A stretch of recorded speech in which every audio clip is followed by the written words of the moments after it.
actually started goofing both in Tucson and Sacramento in stand-up comedy. Wasn't particularly good at it. I found that the bar was pretty high to make people laugh.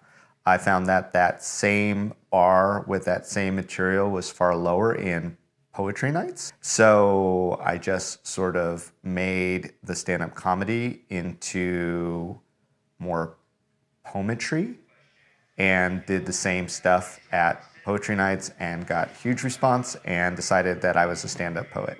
Cafe Rainbow was a weird coffee collective. It's kind of arty, but not really. They had an open mic poetry night with a twist. They had a bunch of funky musicians jamming while the pupils would do their very serious poetry. The keyboardist was Sean Jones, who I used to eat lunch with sometimes in high school, was best friends with Ron Benway, and this guy I didn't know named Brian Weiss.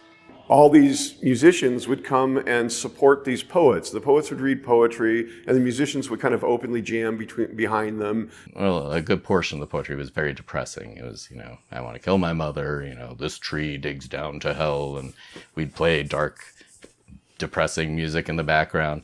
And then David Figler, who I hadn't really seen since high school, he got up and he did this poem that was basically funny. It was like a joke.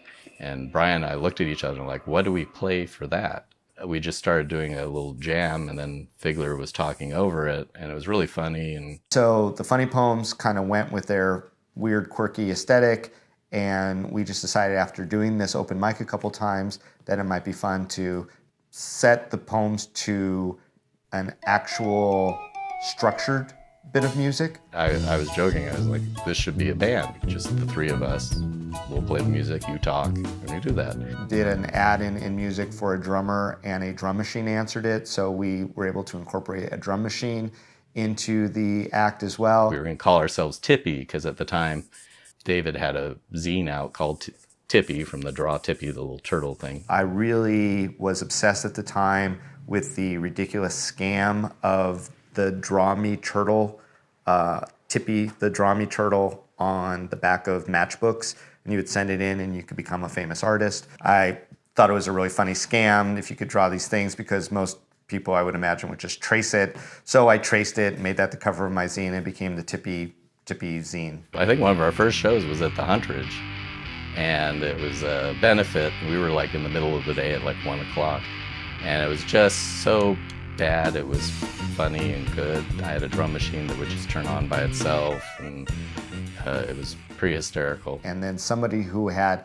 not seen us but had heard that we had a band that was kind of funny asked us if we would open for Mojo Nixon. Mojo Nixon was going to perform at a venue on Maryland Parkway called Favorites. And they said, what's the name of your band? And Figler said, Tippy Elvis. We decided that what we would do is change the name every gig. The second name would be a iconic music performer. Mojo Nixon had a song at the time called Elvis is Everywhere, which was pretty popular, and he had kind of this Elvis thing going, so we decided, okay, for this show we'll be Tippy Elvis, maybe the next show will be Tippy Dylan, maybe the next show will be Tippy Grateful Dead. And so we showed up for the show, and Mojo Nixon's looking at it, these three guys, geeky, nerdy guys, and said, which one of you's Elvis? And we're like, well, really, it's a jam poetry band, kind of. And he was like, I'm going to go on first, you go on last. So he went on, we went on after, and we did a cover of Shaft, where Figler was changed the words. He lost his job, he got the shaft. And the loudest laughing voice you heard was Mojo Nixon. There was maybe 5 people in the audience when we performed, none of whom were Doug Jablin. However, Doug Jablin decided to write a review of our show based on the 5 people who were there and put it in music as a review of this new band, Tippy Elvis.